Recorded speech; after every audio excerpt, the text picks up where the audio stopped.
Hi guys, it's Samantha Paradina here. It is February 16th, 2017. And I thought I'd give you an update since the trial on Monday. Today's Thursday. I took a couple days off, just relaxing my mind and praying about things. And I was found not guilty of assaulting a police officer, which is good because I never did that. And I was found guilty of obstructing justice, which is bad because I never did that either. But at least they didn't give me jail time for it. They gave me a fine, and they gave me the max, $2,500. I think the jury didn't understand they had an option. 0 to that much. The judge, how she explained it to them. It's very fast and cut and dry, and it kind of sounded like either jail or fine. And she didn't explain that it could be 0 or 100, or it could be, the max. She just said it in a way, it just sounded like all or nothing. But I kind of wanted to explain a little bit. People say it's not wise to go on Facebook, and they say it's not wise to go on YouTube, but kind of feel like my life is hanging in the balance every day of my life. I might be here one day and not the next, and I want to say my truth and my peace while I can. And I break the power of any curse from that. I'm not saying that. I'm just saying through my own negligence, through other people's actions, through my health. Sometimes I just can't breathe. It's probably a panic attack, but it could be that I ate a frozen pizza and can't really do that. I should stick to my carrot smoothies and bananas and almonds, salads. Anyway, the case is over and done with, so I feel like it's okay legally to talk about it specifically. What happened in a nutshell was I was at Sam's Club shopping. I bought 6 items, checked out at the self-checkout, handed my receipt to the employee there. He initialed it and circled it and counted all my items and gave it back to me. I walked slowly because I always walk slowly. I was tired. I'd ridden my bike to the store. Got to the exit. There was a couple carts full packed with groceries up against one side, like up against that dividing wall they built with products. So it wasn't like down the middle of the exit door. It was way pushed to one side. And then often when they do that, they have 2 lines. But I pulled up next to the first cart and I stopped and waited. I thought there might be a second employee checking because they often do 2 lines on checkout. But there was nobody else there, so I just waited, and the lady turned around. As she turned around, I was showing her my receipt and saying, I was already checked out at self-checkout, but here's my receipt anyway. And she flipped out. She yanked my cart. She screamed at me, give me that! I'm telling you, it was above the top. She freaked out, and I backed up. I said, I feel like I'm being assaulted. And she started stomping her feet, raising her arm in the air, yelling and screaming about, I have rights as a Sam's employee, and blah, blah. And she just seriously triggered me and freaked me out. If I hadn't been a person who had PTSD, maybe I could have stood there and taken that abuse and withstood her freaking out and ranting and raving and yelling and screaming. She really honestly did. I'm not lying. I just stood there in shock, and I said, I feel like I'm being assaulted, and I got away from her. I pushed the cart away, and as I was going out the door, I said, I feel like I need a lawyer. And I went to the corner. I said 2 sentences. I feel like I'm being assaulted, and I think I need a lawyer. And I went out and turned right and went to the bike rack, and I was shaking uncontrollably. I could not believe why this lady just freaked out and assaulted me like that, because that's a legal definition of assault, to scream in someone's face and to grab things in their possession that they're holding. And she yanked the shopping cart from my hands. I just had a little tiny change purse and my phone. I didn't have anything to search, like a backpack or a briefcase, which they reserve the right to inspect things. I had nothing to inspect. I had 6 items plainly visible, and I'd showed my receipt twice on video camera, which they neglected to produce that in court. But standing at the bike was on my right on the shopping cart, and I put the items in my shopping cart, which I already had 2 little bags with 9 items from Walmart tied up with the receipt in it. I had bologna, I had cheese, another kind of shredded cheese, I had 2 different kinds of pepperoni, I had a pizza pan, and I had my pads and I think Ziploc baggies and a little box of pasta.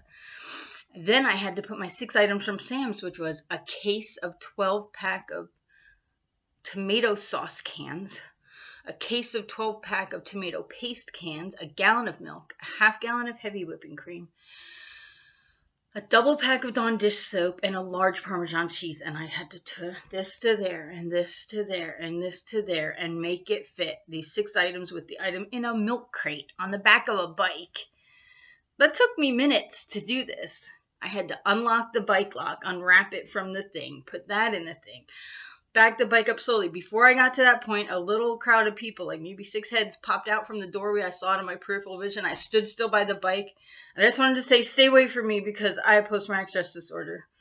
And I didn't need gawkers and onlookers and a crowd of people going, oh, why did she yell? Like, I don't know what her problem is. She was still in there ranting and raving. I thought the manager would come and make her stop. It's on video what she did. She just freaked out and threw a fit for no reason at me. And I said, stay away from me. I have post-traumatic stress disorder. And it came out kind of loud. I said that one sentence. That's on camera because they have videos everywhere. And they just backed their little heads up back in there. I backed up my bike. I got on it and I rode away shaking through the parking lot. And I got to the street, Little Creek in Old Ocean View, and I stopped, put my foot on the curb like I always do at the red light, and I'm just sitting there waiting for the light. Shaking but calming down, thinking, what the heck just happened? And that employee is really going to get in trouble when they look at that videotape and see how she just harassed a customer. And I was thinking I'll probably have to call someone when I get home and talk to the manager of the store. And it was a very windy day. I looked it up later. It was over 21 mile per hour gusts of wind at that exact hour. There was a lot of traffic. It was just around 5 o'clock on a Friday, I believe. I don't know. I think it was a Friday. I was going home to make pizza for my son and his girlfriend. And I'm sitting there waiting at the light. So I'd taken all the time to walk out of the store, load my bike, unlock it, back it up, mount on it. I don't do this stuff quickly because I have urinary incontinence and rectal urge incontinence, and I don't move fast or I'll have accidents. So I left the store very slowly. I got to the corner and sat there and waited. Then I felt a bump at the back of my bike, and I turned and looked, and there was the security guard from the store there with her little yellow vest on over some kind of blue uniform. And I put my arm across my basket on the back of my bike so I don't fall over, because I can't look backwards while I'm riding. I would wreck. If you know that, especially with heavy cans and a milk crate on the back of your bike. You can't just turn, you'll swerve and crash, especially me, 52 years old. And she put her hand on my arm. And I was like in slow motion now. If you've ever been in shock, after the shock, then you're like in this weird walking through jello phase of being like, whoa, everything's slow motion and dampened. So I said, why are you putting your hand on my arm? I'm not lying. That's exactly how I said it. And she took it off right away and started yelling at me. You stole stuff from Sam's! Vault! And I said, no, I didn't. And I laid my bike down on the grass at the curb there, and I stepped off it. She was at the back tire, and I was at the front tire the whole time till we separated even a little bit further away. And I got my receipt out of my pocket, and I showed it to her. And she did the same thing the lady in the store did. She screamed at the top of her lungs, give me that! And she swiped her arm at me, and it just makes you recoil naturally when someone swings their arm in your face. And I said, I'd really rather not, because I kind of thought I had a constitutional right, the 4th Amendment, 5th Amendment, somewhere, of illegal searches and seizures, and I had no probable cause. I'd done nothing wrong. I hadn't acted shifty. I hadn't put things in my pocket. I hadn't been a crazy person in the store. Their employee had acted like a crazy person. Their employee had caused a big stir and a fuss. She was still screaming and yelling when I left. I don't know what she was even saying. And I backed up a little bit and said, I'd really rather not. She said, fine, then show me some ID. I said, I'd really rather not. If she was going to say, I'm going to arrest you if you don't show me, I'll say, okay, I'll show you. But I don't think you have to show them. And I'm thinking, what would my dad do? He had passed away that year. This is what I was thinking. I prayed about it seriously. What was I thinking? I was thinking, what's the legal thing to do here? And I didn't think I had to. And it was my receipt and my possession and my items. I hadn't done anything wrong. So I thought I had a right to not be illegally searched and seized.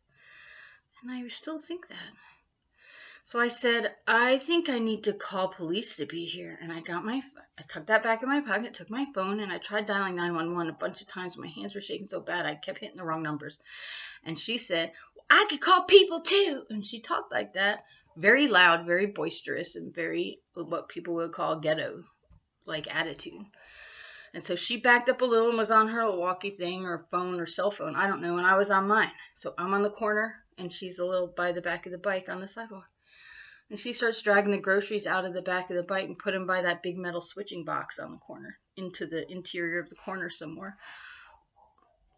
And she was doing that, talking on the phone, and I'm trying to dial 911, it's not working. And then I hear her say, as she's crouched down by the bike, still dragging groceries, this lady doesn't even have her receipt. And I said, ma'am, yes, I do. I just showed you. And I showed it to her again, like close to her face, like this close, where you could see 6 items, and you could see 6 items. It's not like a lot of things. And she said, no, that's not it. And then I was just sunk in my heart, like, why are these people trying to screw me over? But I knew something was wrong. Like, wow, she's just lying. I backed up a couple steps, and I'm standing on the sidewalk in the corner, and she's still dragging the groceries back and forth. And then I'm thinking, the 911's not working. I thought to call my son. I don't know if I dialed his number because I could do that from memory, or if I hit his name and it dialed automatic. I actually don't remember which way that went.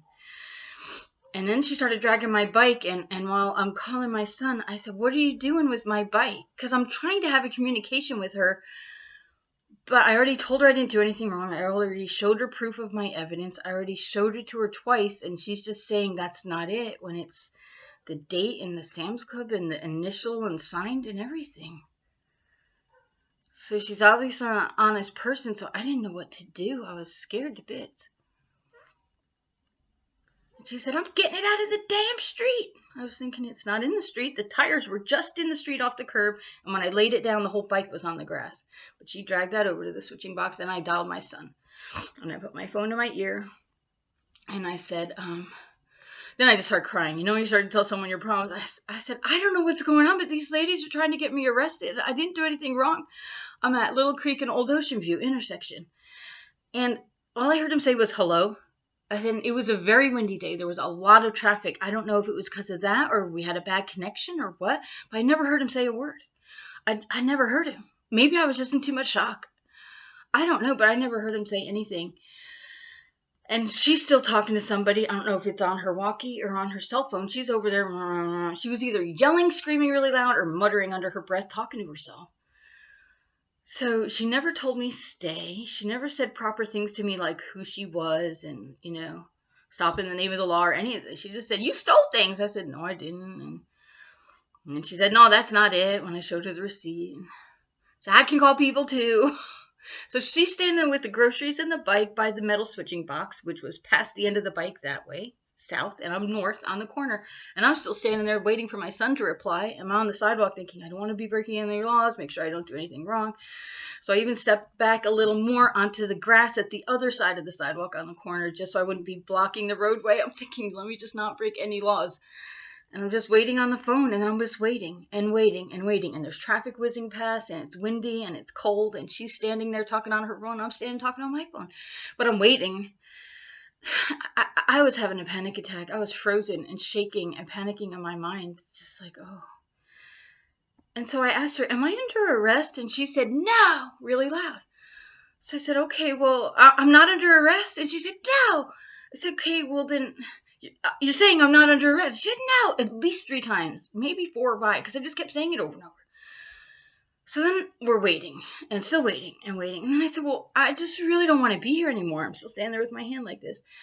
And she didn't say anything. And I said, well, I just want to walk home then. I don't care about my groceries. And she didn't say anything. And I said, well, I'm just going to go home. And she didn't say anything. I said, okay, then I'm just going to walk home. And I turned. And the traffic was clear on half the road, so I walked to the median. And I waited because I'm on the grass of the median, and the other side of the little creek was busy traffic, and I'm waiting for that to stop, and all of a sudden my hood yanks back.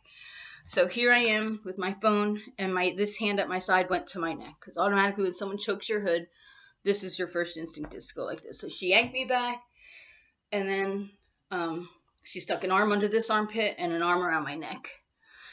And I'm like this, and she's got me in that chokehold, and I look, and her face is right here, and I said, am I under arrest? And she says, you are now. So put this hand behind my back and this hand behind my back, and she handcuffed me and walked me away.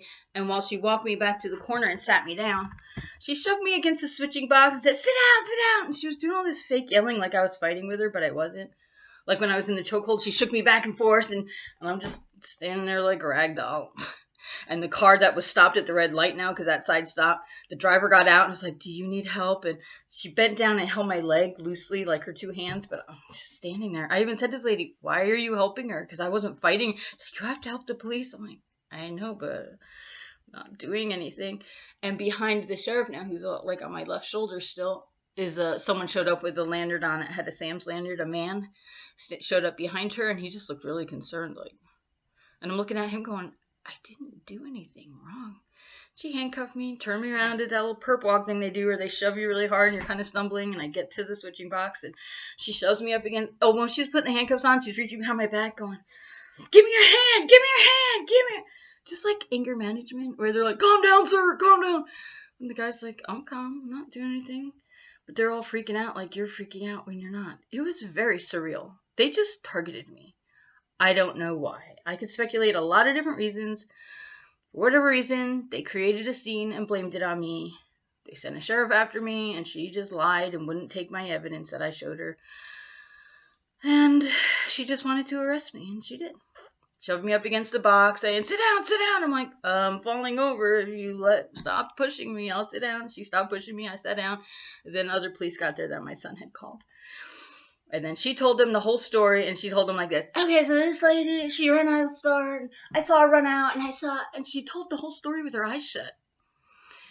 So the cops listened to her tell the story, and they're like, what do you want from us? She's like, well, I'm working. Can you transport her downtown for me? They're like, we don't really want to have anything to do with this, but fine. So they just transported me. I was in jail 3 hours. My son bailed me out, and I got obstruction of justice charge and assaulting a police officer. Just complete lies. And I have a right to tell the truth and tell my story. That's exactly what happened.